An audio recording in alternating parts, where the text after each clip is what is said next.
Who is a stepmother? A stepmother is someone who back on the who next to your mother when they born with your mother. Next to when your mother is elder and this mother the next to your mother is the stepmother. That is the mother you are talking about. Yes. waa tahay daawadayaal ka soo dhawaada barnaamijkan ugu magac daray kaftan iyo kululeysi oo noqon doona barnaamijka todobaad kala jira daawan doontaan barnaamijkan diis badan waxa xoog ku saari doona kaftan siyaasadeed ama qaab kaftan ahaan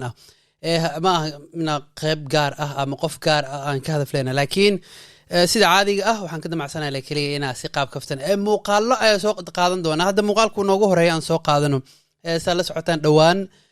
garoonka Hargeysa waa dad naga aqoon badan aqoontooda leeyahay garoonka Hargeysa waxa dhacday koronto la'aan ama ilays la'aan ka jirtay ciyaartiina waa la sii wada qayb kamid ahayd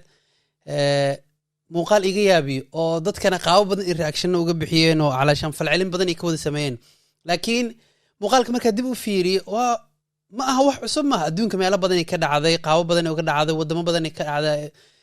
laakiin markii qaab loo fiiriyo ka magaalo ahaan dadkii oo xamaasadaysan sheekadeeda leed Facebook waxaan ku arkay dad badan aad ugu falcelinay laakiin marka hore muuqaalka isla daawano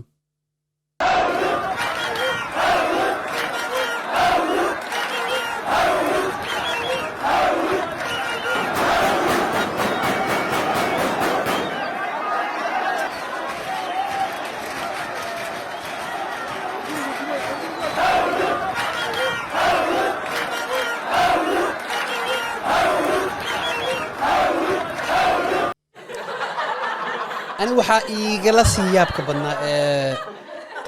qaybta dambe mugdi dadkii wada ciyaara qayb waxa igu yaab badan kooxda meesha kore wada ku ordayeen oo dhar la'aan xataa ma qeyn dhar wateen in kale laakiin muuqaalka mugdi la arkay muuqaalka waxaan ka soo helay Facebook qofka xaqiis kale ma qaan laakiin muuqaalku wuxuu muuqaal aad iga yaab badi waxaan dareemaa qofka markii xamaasad haysto ama shayga uu yahay mid uu ku qanacsan yahay ama ku faraxsan yahay sidoo raba ka yeelan kara marka Hargeysa waxaan leeyahay aqoontiida leedin aqoonteeda leedin sheekh hore ha loo sii socdo sheekada hore ha loo socday hore ha loo sii socdo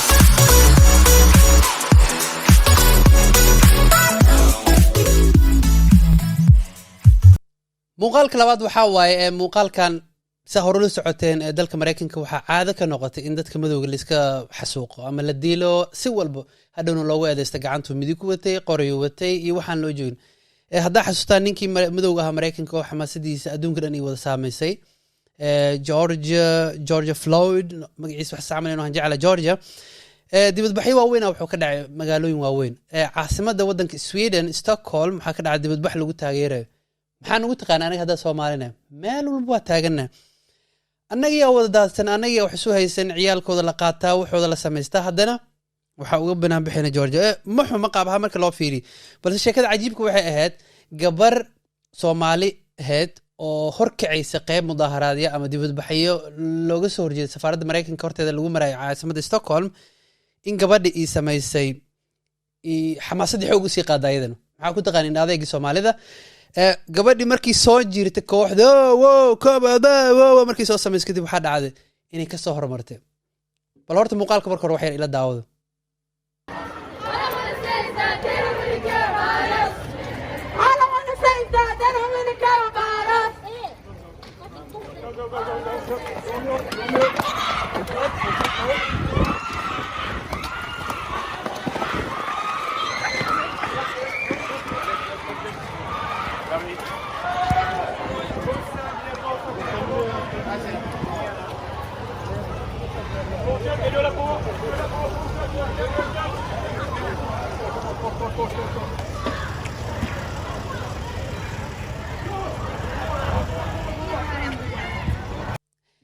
sida u jeedaan gabadhii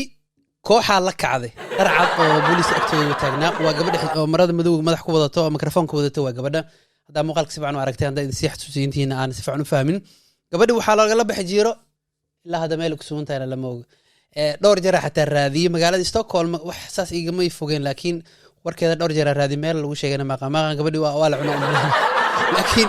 qaab xumadu waxay kamid tahay meel xunaan taagan xamaasadan si xun inoo qaada waxaan ku xasuustaa maalin dhexdaas waxaan arkay nin wadaada Soomaali inuu aan jeclaa oday nin weyna sheekha wixii quraan akhri intuu soo booday wadaadka wuxuu agtay alxamdulillah qoob waa dhaqankeena waa dhaqan xumaan ma ahan laakiin waa dhaqankeena xamaasada mar weyn qaada laakiin mar waxay nala tagtaa meel aan meeshaad ahayn inaan ku ciyaareyna ma aha kaliya waxaan ka wadaa meelaha lagaaga baahan yahay iyo meelaha lagaaga baahnayn haddaa Soomaali tahay ama aan Soomaali nahayba ma naqaan inteeda badan meel xun waata meel xun taagan waxa maqli jiray Cabdul Nuurdiin ee oo meel xaysiin meel xun fadhigi saxdeed inaan hano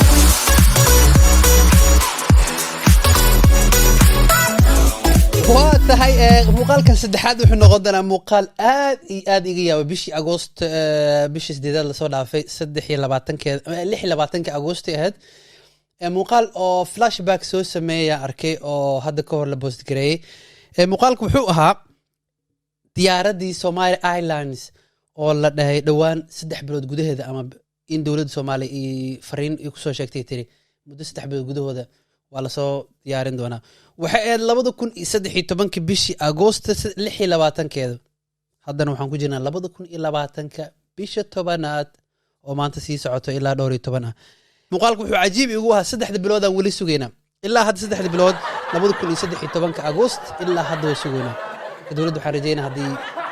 3 bilood dhamaatay inay noo soo sheegi doonto marka waa 2013 ilaa 2020 3 bilood ka badan u dhaxaysa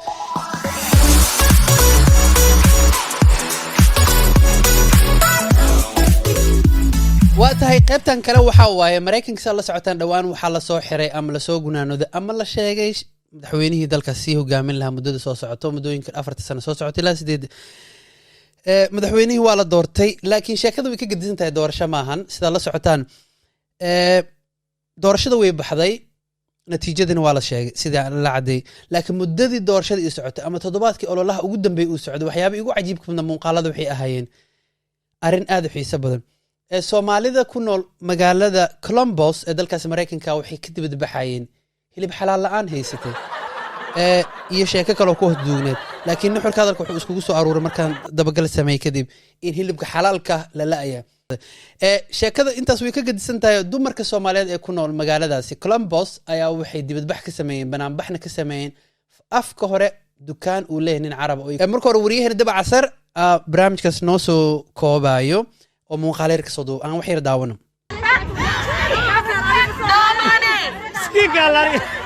يا غلنجو مايا أنا الصومالي ما أنا ماي وحان ربيد أنا ورستان الكلية أدر مايا أدر هاي سمين أدر إيش أنا ما شو مالو قدنا هاي عكتنا وكنا هودا ذاك إننا أبدو صيف sidaa dareemaysaan dumarka Soomaalida ahayn ilaa hadda waxaan ka waa hal wiil ama hal nin oo meesha taagnaa markii laga reebo qofka kaamirada duubay oo dabacasar ah ama gabdhaha wax weydiinaya wax Soomaali ah inta kale waxay ahayn dumar marka waxaan dareemay waxa ila tahay ama u arkay waa banaanbixi ugu xoog badnaa ugu horeeyay aan abid maqlo ana arko dumar kaliya iyo shabka xaleynayeen waan rajeynayaa kaboodo ka soco qaybteena ugu dambeysay barnaamijka waxaan sameeynaa dhiirigeliyaha caanka ee dabacasar wali ku daba taaganahay wuxuu dhawaan fariin u diray dhalinyarada isticmaasho social media ama qaabkii rabaan u isticmaalaan laakiin fariin uu soo gaarsiiyay 2 dhalinyaro oo TikTok aad u isticmaalaan bal ilaa arka markuu ugu horeysa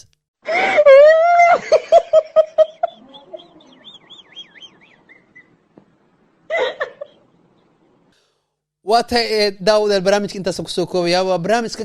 kaftan kululeysi Allah si gaar qof muu saameyn doono waxaan idin rajeynaa inaad u qaadan si shakhsi ahaan kaliya waa kaftan aad u maasantiin hada muuqaalkan ka heshay fadlan saaxiibada la sii gaar hadaada ka helin dislike way anfacaysa comment ku soo qor xitaa hadaada ku qanacsan waxyaabii kugu cajiibka badnaa ama xataa luqadeeda xataa qaab qaldan u fahad waa idin kaga mahadinaa assalaamu calaykum